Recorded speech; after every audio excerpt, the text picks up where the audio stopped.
เก็บเห็ดกันจ้าพี่น้องมันมีเสียมนะโอ้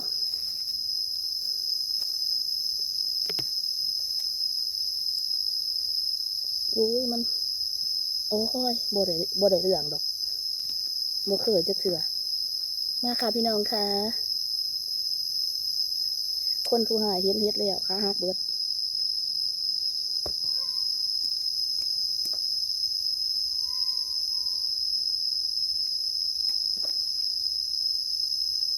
เคยมาเอาให้แน่มันเอาบ่ได้นี่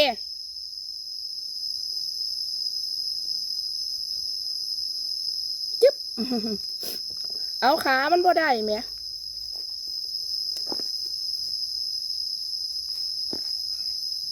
โอ้ยเอาเห็ดอยู่เนาะ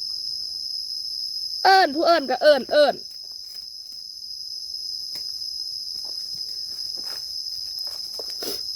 บ่ได้อัน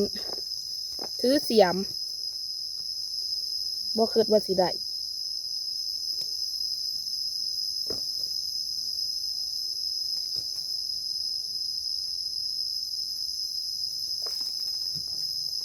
ขามันยาวคุณพงมันสิเกิดอีกด้วยภูมิใจหลายพี่น้องภูมิใจแห้งปีนมาตั้งแต่ตีนผู้คนเขาเจ้าว่าโอ้ยมาเอ้ยมันเถาบนแล้วเขาเจ้าว่าแต่ก็ยังเสื่อมันในตัวเจ้าของอยู่เนาะ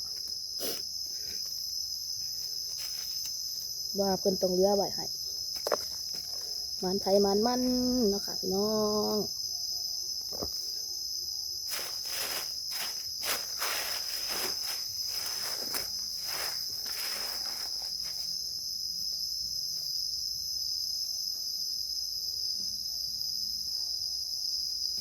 กันเสียบเลยโอ้ยมุนล่ะบ่ได้กินคือเอิญผัวมาเอาก็จะไปใส่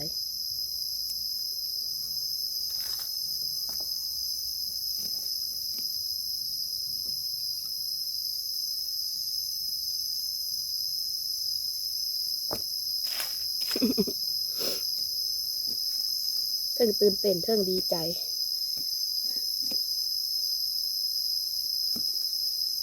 ยุ่งกะหลายกัดด่าข่อย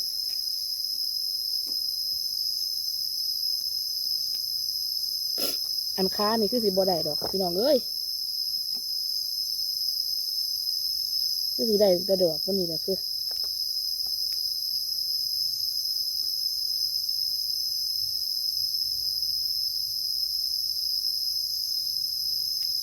เพิ่นเหลือไว้ให้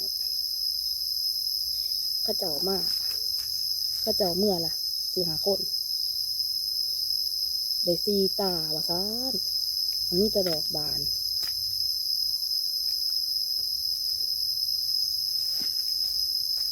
เห็นอันสามีมาหาได้แต่ว่าเจ้าของบ่คันเคยมาจักเทื่อก็เลยคืดจากมา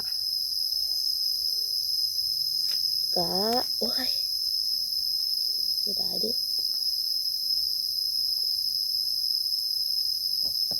ทนค้ามันย้อนว่าเพิ่นเก็บบ่เป็นก็ได้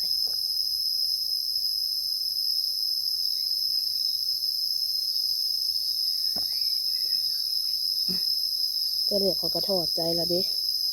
เขาบ่เห็นพี่น้องเอ้ยเขาก็ว่ามันเพิ่นเอาไปเบิดแล้วล่ะเขาว่า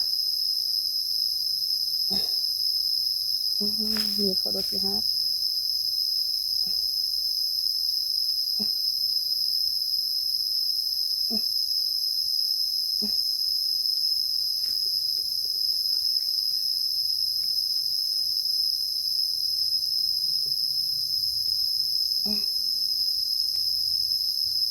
บ่เลยก็บ่เอาดอกค้ามันยุ่งก็หลายโอ้ยกัดข่อยพี่น้องเลย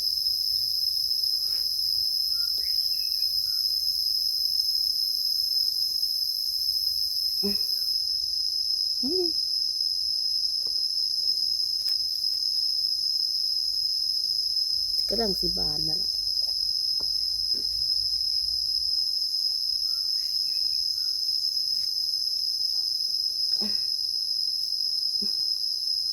นี่กระบวยตะบายก็เป็นหัก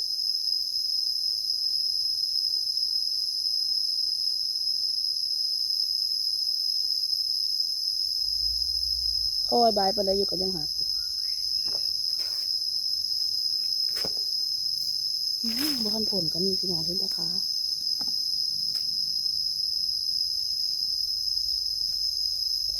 อุ้ยยุ่งก็คือหลายแม่มันเถอะเนาะ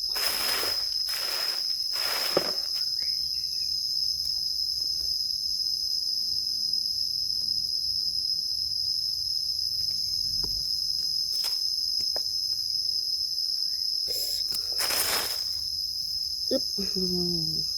หักอีกละหาก่อนเด้อพี่น้องเด้อมันสิคำ